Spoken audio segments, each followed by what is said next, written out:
hasta que le dé la gana de arreglarse la cámara. Así que bueno, jóvenes, hoy es nuestra última clase de tipo sincrónica. A lo largo de todo el curso y a lo largo de otros cursos que ya hemos dado, nosotros hemos estado trabajando eh, el proceso formativo constructivista. Ya ustedes participaron conmigo en una investigación, ya se presentó inclusive los resultados de esa investigación y hace poco volvimos a presentarlo para la Semana de la Psicología, en donde pues resaltamos que lo más importante, que es lo que yo les quiero decir hoy en día, y bueno, a los que no están aquí, que lo vean a través de la grabación, con el perdón de la mala visión de mi cámara, que sepan que además de estarles agradecidas por ser partícipes de un proceso educativo eh, importantísimo que es la investigación, también pues la cooperación en esta nueva etapa, porque con psicología de la delincuencia también hemos seguido trabajando con este mismo proceso. Obviamente, quiero decirles que esto obviamente tiene que variarse, es obvio, hay otras formas de hacer educación formativa, simplemente era parte de un proceso, así que yo les puse una encuesta. Esta encuesta no es igual que cuando ustedes hicieron la encuesta de investigación, esta encuesta es de control de calidad, se llama control de calidad, hasta le puse ahí cuáles son las normas ISO, porque todo debe tener un control de calidad, incluso las clases. Todo docente que se precie de docente y toda educación y todo debe pasar por controles de calidad en un momento determinado. Así que por lo tanto, esta también no es la excepción y yo sí quiero y sí necesito los insumos que ustedes me puedan dar en esa encuesta. Así que les pido, por favor, la, la segunda cosa que quería informar hoy, lo de la encuesta. La primera cosa era pues agradecerles y además decirles que usted ha probado, todos ustedes han probado a través de este proceso que usted es capaz de crear trabajos analíticos por usted mismo, que todas esas notas que ustedes se han ganado con esta materia son notas que usted se ha ganado, ni se las han regalado, ni ha sido producto de milagrosamente que le fue bien en un examen o le fue mal en un examen, fue producto realmente de su esfuerzo, de su trabajo, de su proceso formativo. Eso los debe hacer sentirse muy felices y muy orgullosos y a la vez de saber lo que siempre dijimos, que todas las personas, ok, Ana, de acuerdo, que todas las personas son inteligentes, capaces y exitosas, todas, que solo se trata entonces de encontrar ese punto en el cual pueda uno desarrollar todas las habilidades, descubrirlas y desarrollarlas. Y así que esto está probado ahora mismo aquí en este proceso educativo que tenemos.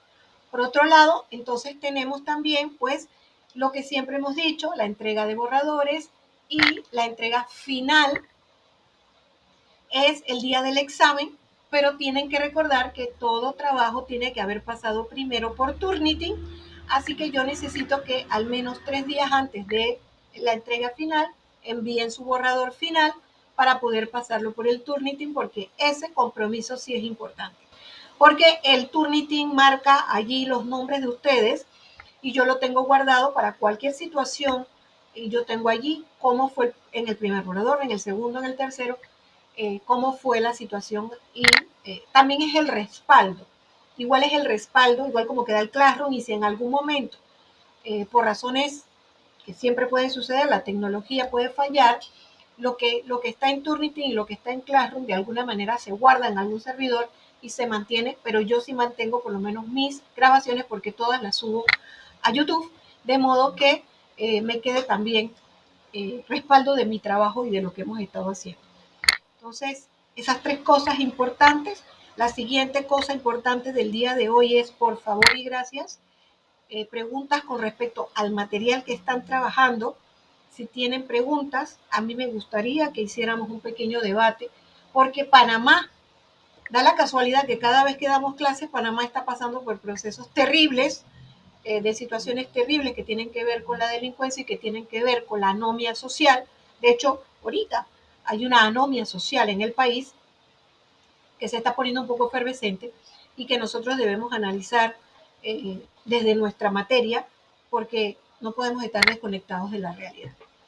Así que me gustaría preguntas, saber, jóvenes, de lo que están trabajando, haciendo, que esté relacionado con la materia, que esté relacionado con lo que están haciendo allá afuera, o con otras materias, porque también usted puede relacionar este material con otras materias que ustedes están dando.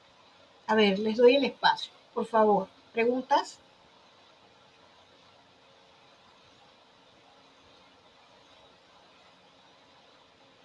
Hagan preguntas, por favor.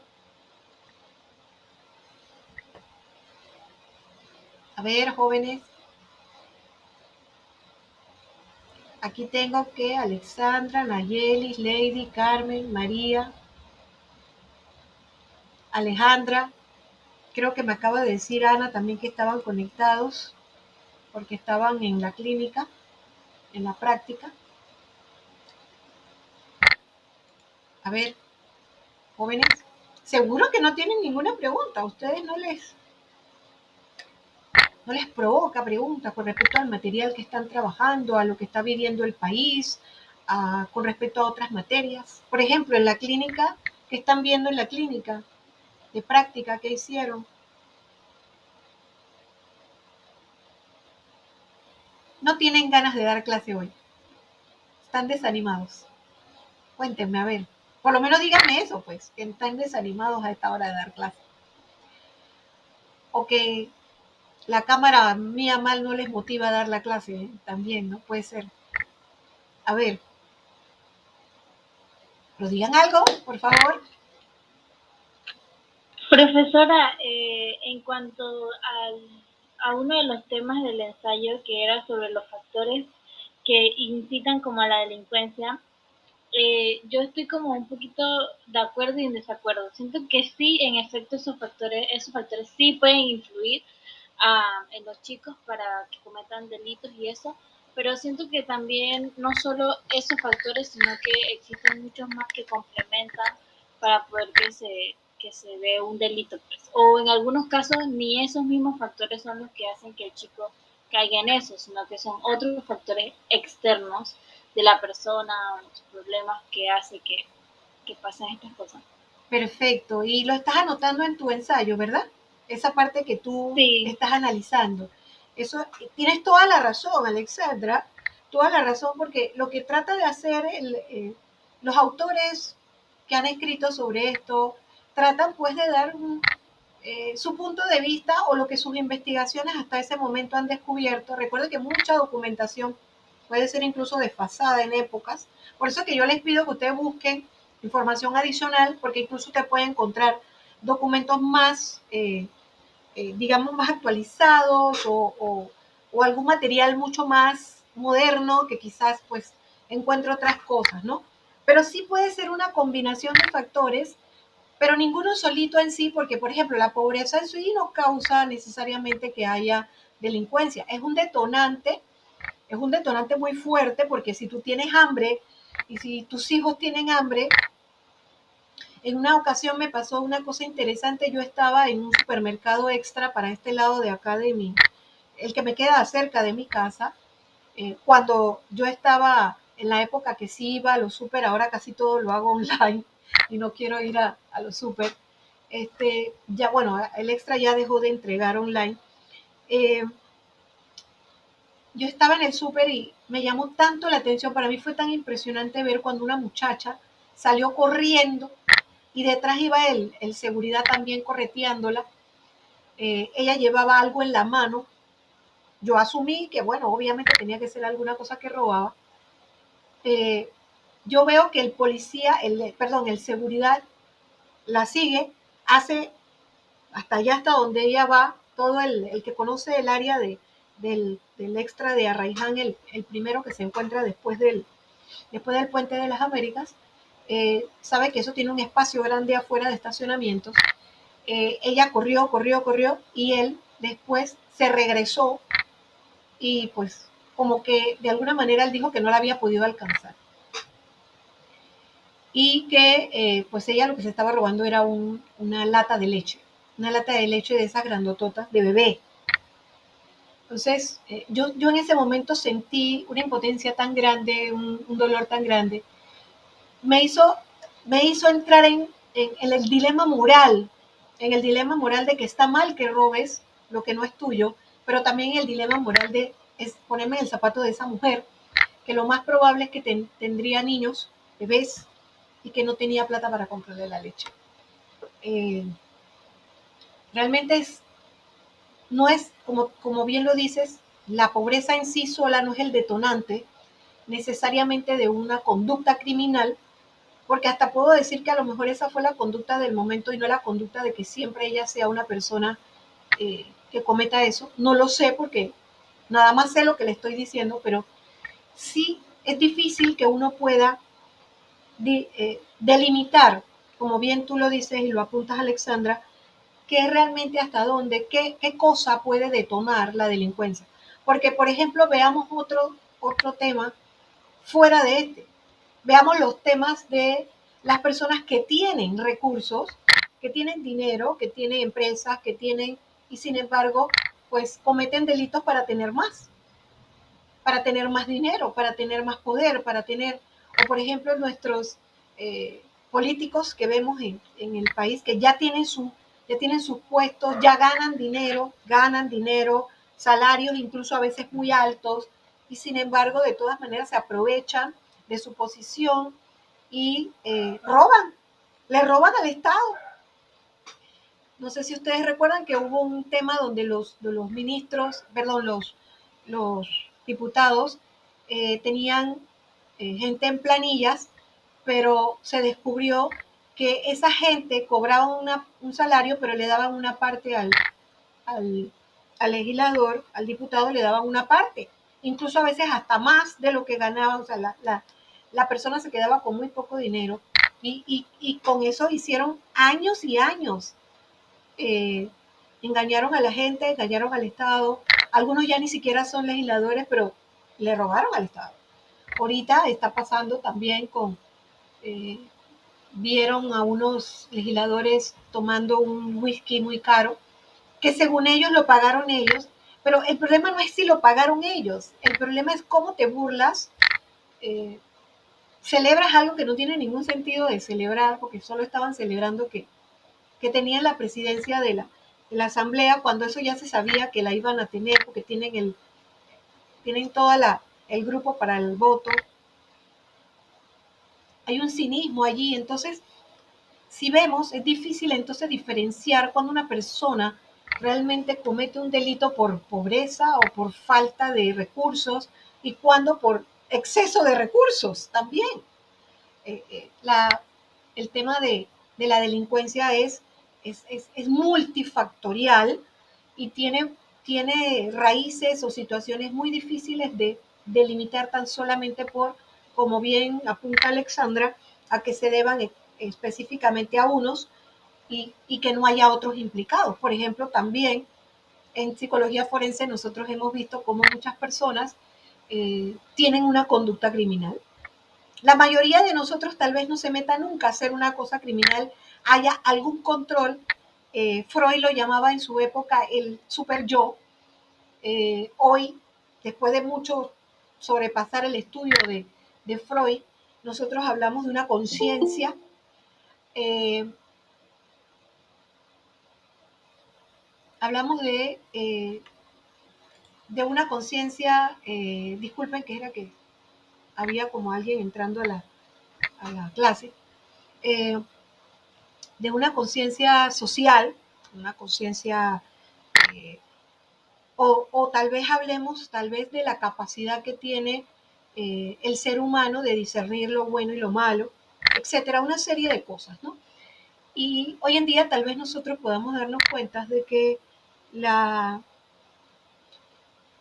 el tema delincuencial es multifactorial y que no es simplemente por factores como los que muchos teóricos apuntan. Así que sí hay que ir al fondo a estudiar porque hemos encontrado, ya les digo, en forense hemos encontrado gente que tiene incluso perfiles delincuenciales, que lo hace incluso hasta por placer, por la emoción, por la adrenalina que le provoca. Por ejemplo, los que roban arte. La gente que roba arte no es pobre, ni nada, ni lo hace por el dinero, lo hace por poder probarse que puede meterse en museos que tienen toda la seguridad del mundo y llevarse piezas de arte valiosísimas que a veces no pueden ni siquiera vender porque las piezas robadas ya en el mundo no se pueden vender como antes, sino que las compra lo que se llama el mercado negro, pero ahí hay una conducta criminal, porque es una propiedad que no es suya. Muchas de las pinturas y de las esculturas y de la obra de arte son los dueños son la, el museo en particular. De hecho, hubo un problema con Atenas, con Grecia y con Londres, porque los griegos están pidiendo gran parte de su tesoro que está dentro del Museo de Londres, que ellos se llevaron en un momento determinado, simplemente y lo tienen allá y los griegos están solicitando. Igual nos pasó a nosotros, no sé si supieron, una noticia interesante fue que en el mercado negro se encontró que se estaban vendiendo huacas nuestras, huacas encontradas en Panamá, se estaban vendiendo en el mercado negro.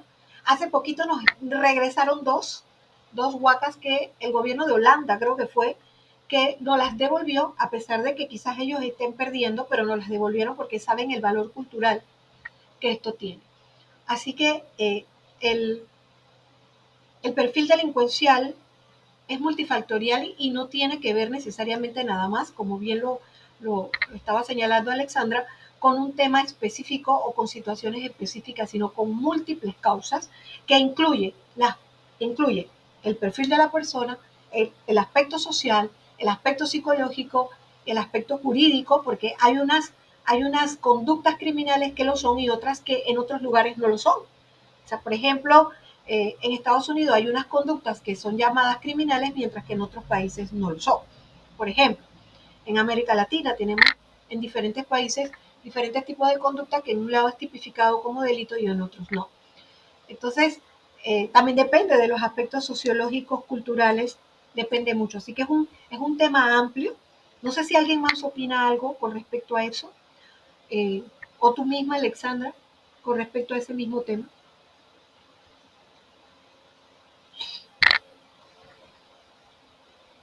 A ver, cuéntenme, a ver, ¿realmente están así como aburriditos? Bueno, en el caso de repente estas personas que tienen un perfil, o sea, su personalidad puede que tienda a eso, pues se les puede como que prevenir que delincan. Eso es una excelente pregunta. Eh, yo considero como psicóloga, obviamente, que que sí podemos prevenir conductas criminales.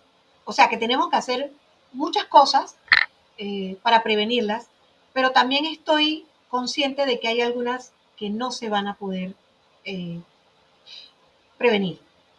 Por ejemplo, nosotros consideramos la pedofilia y la pederastía delitos. Ahorita acaba de suceder en Panamá, por eso digo que cada vez que nos damos clases han sucedido una serie de cosas en Panamá. Ahorita acaban de darle 5 años, entre comillas, de prisión a un sacerdote por actos libidinosos. Eh, Eso es una conducta que difícilmente la puedo prevenir. Difícilmente puedo, por más que pueda trabajar, lo más que puedo trabajar es con los niños para ayudarlos a diferenciar, delimitar a un delincuente de este tipo. Pero al delincuente, al pedófilo o al pederasta no puedo. No puedo prevenirlo. Él va a hacerlo porque tiene un estímulo, por ejemplo, el pedófilo tiene un estímulo, él románticamente en su mente, él se imagina todo lo que es estar con un niño. Algunos pedófilos no llegan a tocar a los niños, los pederastas sí.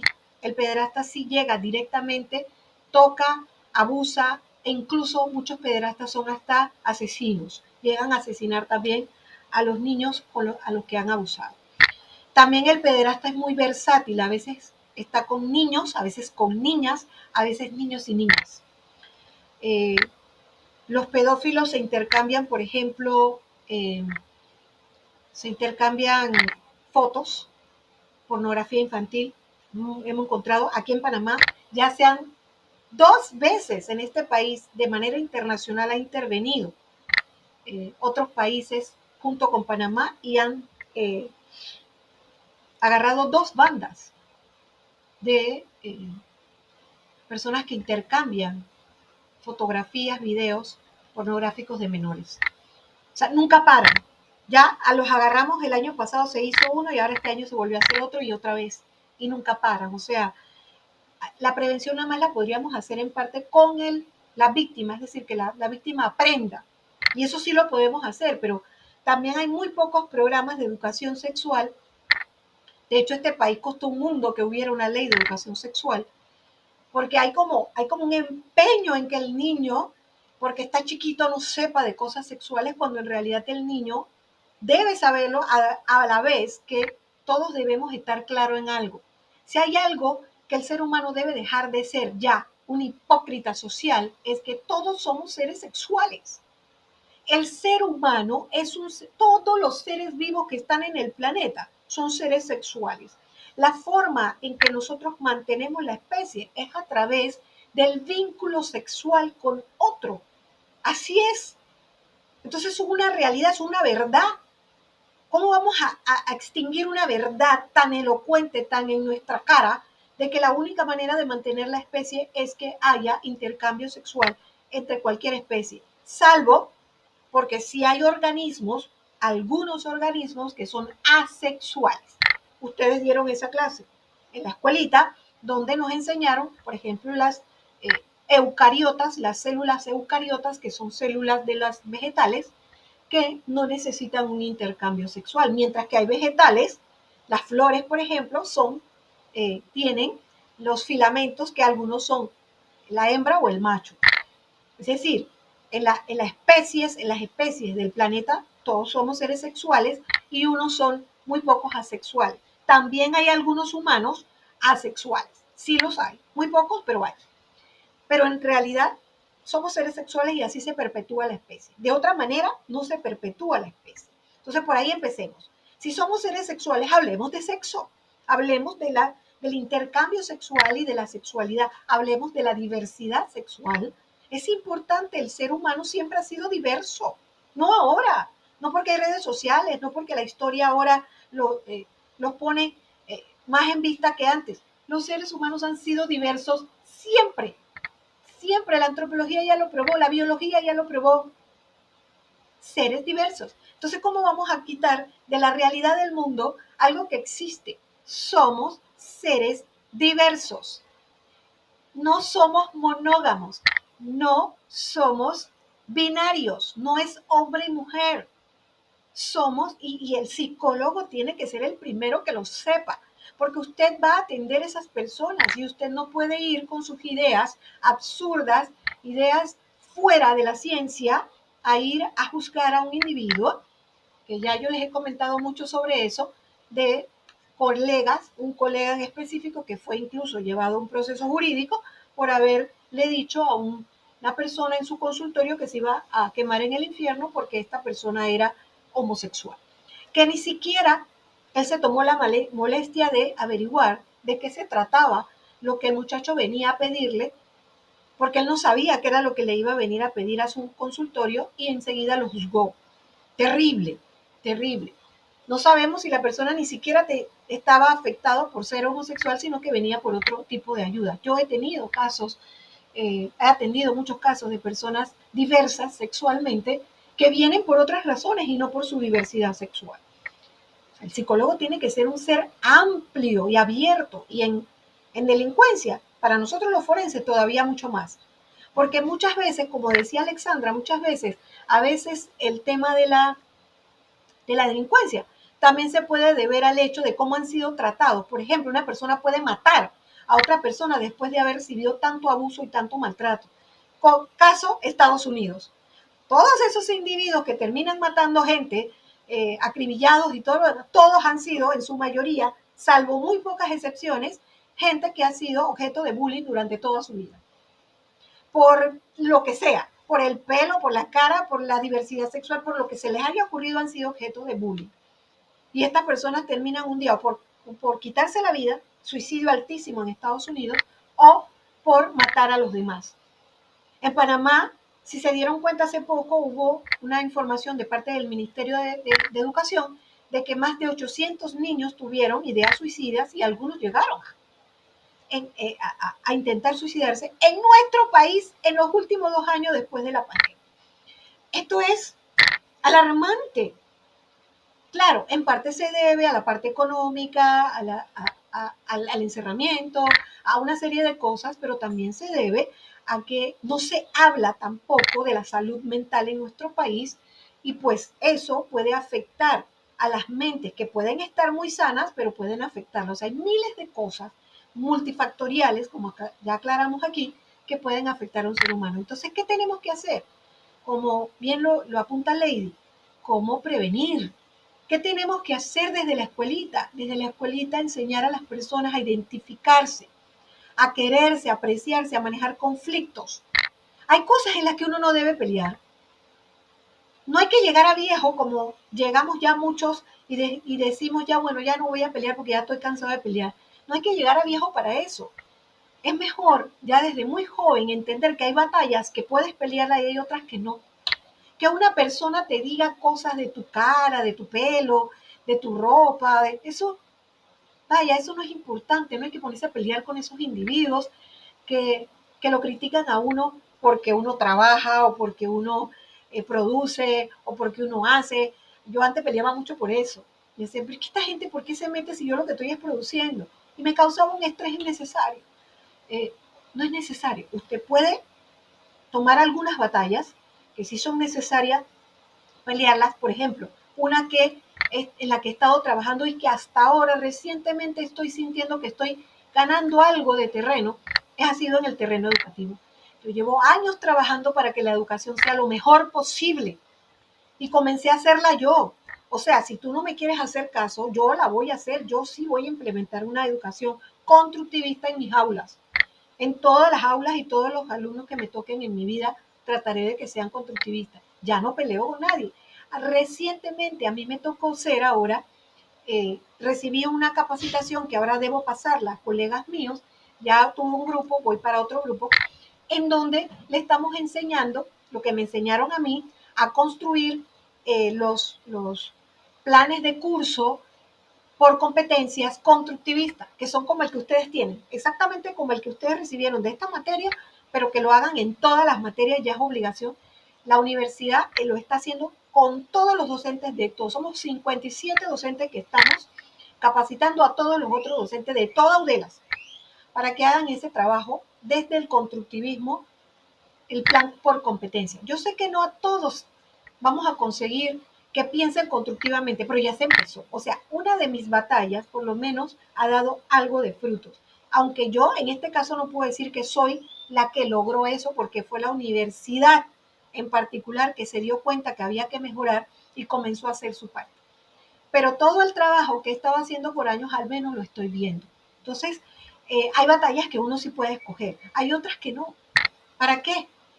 Pero eso te lo tienen que enseñar, te tienen que enseñar a cómo diferenciar qué peleas y qué no, en qué conflictos te metes y en qué no, para no terminar, por ejemplo, matando a nadie o viviendo violencia doméstica en tus casas, que se convirtió en un delito en 1995. En este país la violencia doméstica se convirtió en un delito. Está en un código y el que lo comete tiene que ir a un proceso jurídico, subir y bajar escaleras y hacer toda clase de cosas, porque está cometiendo un delito. O sea, que sí hay formas de prevenir, pero esas formas de prevenir son muy grandes. Porque esa ley 95, que era para la violencia doméstica, venía acompañada del proceso legal, venía acompañado con que Meduca, el MIDES, MINSA y otras instituciones también hicieran su parte.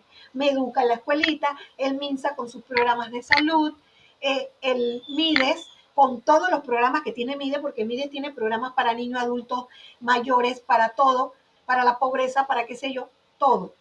Que todos ellos, imagínense si desde 1995 a esta fecha, todos esos lugares hubieran hecho su trabajo junto con la ley 95, de verdad hubiéramos erradicado la violencia doméstica o por lo menos tendríamos menos casos de violencia doméstica. Y lo que tenemos hoy en día son más casos de violencia doméstica.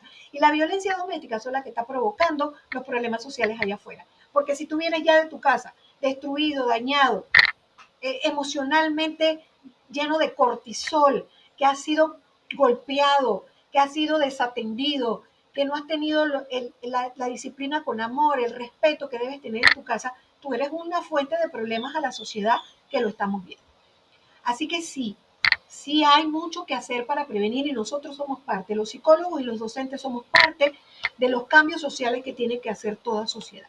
Y yo siempre les digo a ustedes, una de las cosas que usted puede hacer cuando usted se gradúe de psicólogo, no es, además de tomar maestrías, porque es obligatorio ya en este tiempo tomar maestrías especializadas, porque la licenciatura no te sirve para hacer un buen trabajo eh, práctico, directo, rápido, te sirve para que por lo menos algo consigas para poder seguir estudiando. Entonces, además de hacer las maestrías, si consiguen algún trabajo en el estado, perfecto, o algún estado en alguna empresa pública, perfecto. Pero si no, cree usted sus propios lugares de trabajo. El psicólogo tiene una idoneidad que le sirve para él ser su propia empresa.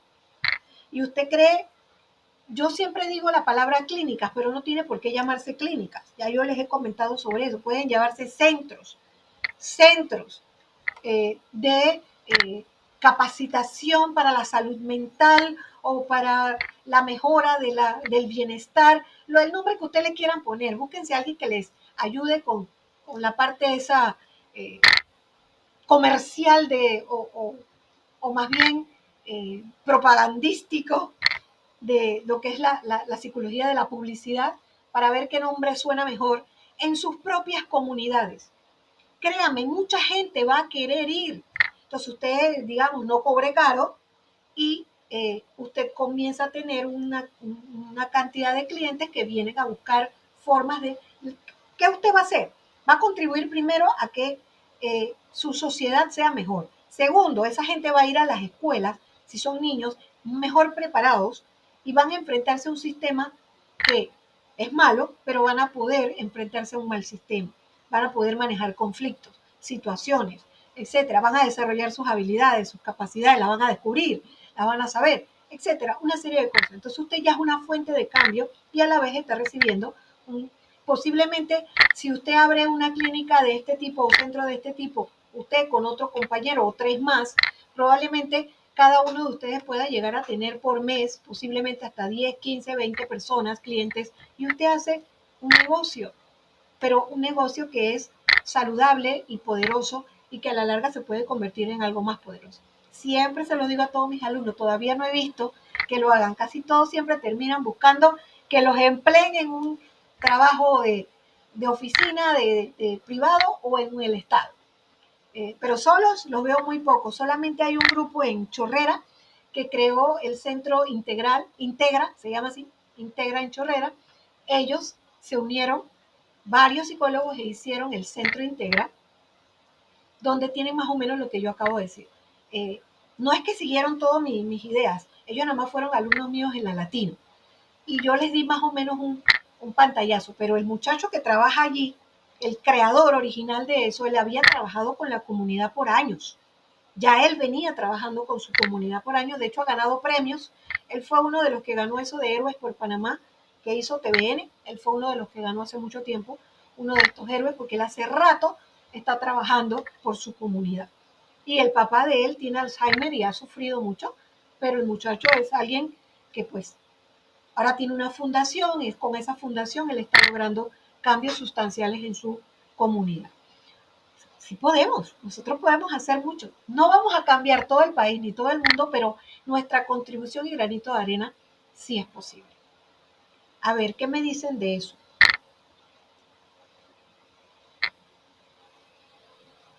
A ver, jóvenes.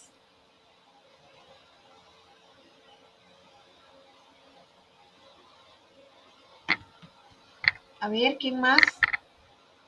Profesora, yo considero que es una buena idea, ya que hay muchos lugares que no cuentan con una atención psicológica. Se da mucho en el interior. Escuché hace poco que exactamente en Aguadusa no hay psicólogo y yo quedé en shock cuando me dijeron eso. que tienen que ir a Penonomé o a Santiago para poder asistir al psicólogo, porque había una ahí, pero como que ahí en el hospital, pero como que ya no está. Entonces, nosotros creo que tenemos que buscar esos lugares donde no existe una atención y implantar nosotros, así como usted dice, un lugar para que la población de Agua Dulce, en este ejemplo, pueda atenderse ahí y no tener que emigrar para otro lugar. Porque en verdad, eh, o sea, la distancia es larga y tal vez el dinero y todo eso hace que las personas no vayan a Santiago o a Penonomé a atenderse. Entonces se quedan con un problema ahí sin poder resolverlo debido a la distancia y muchas circunstancias. Entonces creo que eso es lo primordial, buscar esos lugares donde vemos que no hay esa atención y pues ayudarlos. Por ejemplo, me das un buen ejemplo, excelente ejemplo, porque yo pienso que yo estoy convencida, ¿eh? Yo soy de Chiriquí, pero yo estoy convencida de que para allá es que lo que el futuro es para allá, para todo el interior. Eso que llamamos interior realmente se debe convertir ya en centros. eh, de hecho, yo creo que Aguadulce ya se convirtió en un lugar distinto a como era Aguadulce hace mucho tiempo atrás. Chiriquí de por sí ya es una metrópoli, casi como la ciudad. Colón lo es también. Falta mucho por hacer en Colón. Eh, a Azuero también le falta un poquito. Veraguas es un lugar para hacer, o sea, hay muchos lugares. Ahora, Alexandra, también los centros urbanos, también en San Miguelito. San Miguelito es inmenso, hay miles de lugares donde hacerlo. Lo mismo que Chorrera, acá nosotros en Arraiján, o sea, hay miles de lugares donde tú puedes hacer en la ciudad porque hay otra cosa, Alexandra, además de la distancia, y es el aspecto económico. La gente me dice, a veces yo intercambio cuando estoy en el Twitter y esto, y la gente me dice, sí, sí, muy psicólogo, pero cuando yo voy a los centros de salud, me dan las citas tarde o no hay, y los psicólogos cobran caro, los privados. Las citas siempre son, en centros privados suben arriba de los $50, que es verdad, nosotros debemos arriba, de hecho la tarifa es $60, la tarifa más o menos que hemos compartido, hay psicólogos que cobran hasta mucho más. Pero hay gente que, por Dios, ni siquiera tiene para la comida, mucho menos va a tener para el psicólogo. ¿Y cómo es posible que no haya la oportunidad de que esas personas tengan también salud mental?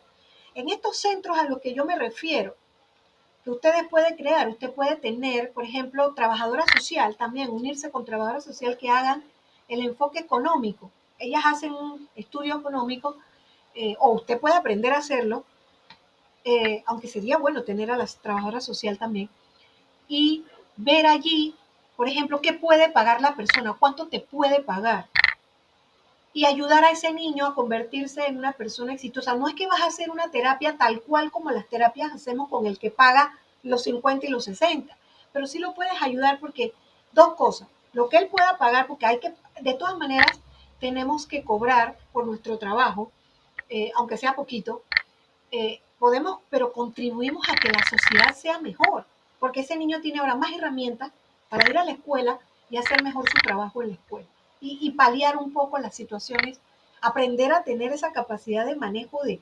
reacción, por ejemplo, ante el bullying, ni ser el que hace bullying ni que el bullying le afecte tanto como muchos niños terminan sufriendo, por ejemplo. Esos centros a la larga se van convirtiendo en importantes en la comunidad al punto de que llega un momento en que al punto en que van a tener ustedes que tener más colegas trabajando para poder dar abasto a veces lo que pasa es que no lo han intentado. Como les digo, el de Integra, ellos lo intentaron y bajan los precios cuando la persona necesita ayuda económica, pero tienen la clientela constantemente. Entonces, es bueno, pero nada más existe ese. Entonces, como tú dices, Alexandra, entonces la gente se tiene que mover de lugares más lejos, pues Chorrera es grande, hasta allá que esto está en el centro de Chorrera. Pienso yo que, como tú también, que eso debe estar en cada comunidad, por ejemplo, en las juntas comunales, al lado de las juntas comunales, donde llega todo el mundo. por ejemplo, o brindarle a las juntas comunales estas, estas capacitaciones, sacar de nuestro tiempo y darle a las comunidades por, por una cantidad más o menos, pero contribuir a la mejora social. A la larga uno ve los productos, porque sí se ven lo que uno haya hecho por el bien de la sociedad termina haciéndote un favor a ti mismo. Y terminan también descubriéndote, se dan cuenta de que tú eres un buen psicólogo, una buena psicóloga, que tú eres una persona que tiene influencia sobre la comunidad, etcétera, y terminas teniendo gente que te va a ir a consultar, a buscar, porque eso sí, tengo que decirles con toda seriedad, no podemos vivir solamente de un lado. Todos los financistas, toda la gente que trabaja en el área financiera siempre nos dice que nosotros debemos tener algún tipo de negocio o algún tipo de diversidad. En todos lados lo digo porque a mí me gusta mucho el tema, no es que me gustaba, pero lo tuve que aprender el tema de finanzas. Y a toda la gente que trabaja en finanzas siempre nos dice, no tengan todos los huevos sobre la canasta. Uno tiene que tener alguna forma extra de recursos. Por eso es bueno, por ejemplo, el psicólogo tiene la ventaja de que puede ser clínico o puede ser forense, como es el caso mío, o deportivo, o tener varias especialidades, porque por un lado, por ejemplo, yo hago mis casos forenses, como también soy docente, como también atiendo pacientes. Y ya bajé un poco el trabajo, pero yo siempre hice varios trabajos. Uno no debe depender económicamente de una sola entrada económica, así sea que no sea de psicología, así sea vendiendo naranja o teniendo un salón de belleza o no sé, eh, cualquier cosa que te dé, porque uno no se puede sostener en la vida de depender. La gente vive muy mal dependiendo de salarios que a veces hasta son muy malos salarios, ni siquiera te pagan lo que te mereces, y siempre están cortos de dinero o sufriendo porque no encuentran el trabajo. Obvio que si tú nada más estás preparado para un solo tipo de trabajo, obvio que para ti hay desempleo. Pero si tú estás preparado para varios tipos de trabajo o hacer varias cosas, aunque a ti te guste mucho la psicología, tú haz tu psicología en un lado, pero ten otra canasta, y más como está la situación hoy en día, mucho más hay que tener la posibilidad de hacer otra cosa. Por eso es que les digo que se asocie con otros colegas, se asocien, porque entre todos se pueden ayudar desde el aspecto económico a buscar otras alternativas. O sea, tú atiendes el centro un día, mientras que yo estoy haciendo atención en otro lado y ahí nos vamos ayudando, o yo en mi trabajo medio tiempo, el otro acá, etcétera. O sea, porque uno es que tiene que abrirse el camino. Nadie nos va a abrir el camino. Créame, yo no me había dado cuenta de esto más que nunca. Cuando yo entré a trabajar, yo me di cuenta de que todo lo tiene que hacer el psicólogo, todo lo tiene que crear él. Esto se hace así, nada, casi tú nunca vas a un lugar y te dicen, estas son las cosas que usted tiene que hacer. Siempre el psicólogo tiene que ser el que crea, que hace las cosas que hay que hacer en esos lugares. No hay ningún lugar en el que usted vaya y que ya le digan, póngase a hacer esto, porque a menos que usted tenga de jefe un psicólogo que le diga, bueno, esto es lo que se hace aquí y ya, y más nada. Y realmente así ni siquiera se puede. Eh, es importante que tengan también cursos de finanzas. Ahí no, sí no tienen que estudiar una maestría en finanzas, pero sí tomen cursos de internet. Hay bastantes cursos de finanzas donde uno aprende a cómo manejar su dinero, para que no seamos uno más de esas personas que siempre están contando los centavitos y que están sin recursos. Y no me refiero a tener mucha plata ni que millonadas, me refiero a manejar bien nuestros recursos. Eso es otra cosa, harina de otro costal. ¿Y por qué se los menciono? Porque eso también es fuente de los problemas, la falta de empleo y de esa capacidad del ser humano de mantenerse a sí mismo, de la dignidad de mantenerse a sí mismo, también es fuente de los problemas que a veces terminan en delincuencia o en asesinatos, crímenes, en cosas que no tienen muchas veces nada que ver. Mi hija en estos días tuvo un accidente, la chocaron, aquí sí fue que la chocaron, porque la chocaron por detrás, y cuando llega el tránsito para deslindar responsabilidades, el señor que chocó a mi hija no tenía ni licencia, ni seguros, ni tenía nada con qué respaldarse. Él andaba en la calle así, a lo loco. Y como le dio tan duro, lastimosamente, afortunadamente el carro todavía le siguió funcionando, pero el de él se le dañaron los frenos. Imagínense si le dio tan duro que se le dañaron los frenos y el radiador del carro. Al carro se lo tuvieron que llevar, el de él, en grúa. Y ahora, ¿quién le paga a mi hija? Porque aunque eso se vaya a proceso judicial, el señor no tiene ni seguro. ¿Cómo la gente anda así en la calle? ¿Por qué? Precisamente porque tiene mucho que ver con el estado emocional, el estado psicológico. El mejor estado siempre es el de estabilidad emocional. Yo siempre sigo una línea que se llama no estás vencido ni aún vencido. ¿Por qué? Porque nosotros somos los dueños de nuestro destino. Y créanme, no es que yo no he pasado problemas económicos, ni que antes no tuve. Yo lo sé, yo sé que todos nosotros podemos pasar por malas circunstancias, pero depende mucho de nosotros, no de otros, que se resuelvan situaciones. Pero nos enseñaron a depender.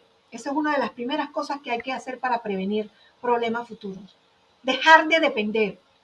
Aprender a entender que yo soy el único que me puede proporcionar la felicidad, los recursos, soy yo.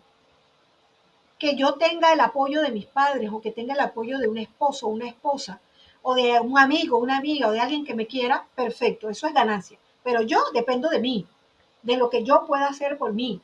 Entonces yo soy la que tengo que estudiar, aprender, buscarme los recursos. Y si necesito psicólogo, me voy a un psicólogo para que me ayude a manejar mis nervios, mis emociones y tratar de, pero es que es el recurso. Porque todo eso es prevención para evitarnos en un futuro tener mayores problemas. También aprender, ojo, no me tomen a mal la palabra, a conformarse, no me tomen a mal. Igual yo les deseo que puedan tener mucho éxito y muchas cosas. Sí, pero también hay que aprender a conformarse en ciertos momentos de la vida. Porque el querer y el querer todo de una vez, que la casa, que el carro, que la ropa, que todo, eso provoca problemas y estrés. Poco a poco, en la medida que se pueda, en la medida que podamos lograr. Eso también provoca problemas. Eso también lleva al estrés y lleva a la delincuencia y lleva a otros problemas más. Lleva a la violencia doméstica y así sucesivamente. ¿Algo más que ustedes consideren importante que debamos mencionar? Daniela, María, Alejandra, Nayelis.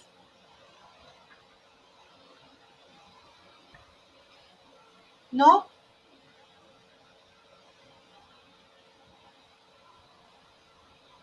¿Nadie más? Bueno, entonces para mí principalmente que nada era pues que llenen la encuesta. Ya ustedes han cooperado conmigo antes, esto se lo pido nuevamente. Este es para el control de calidad de esta clase.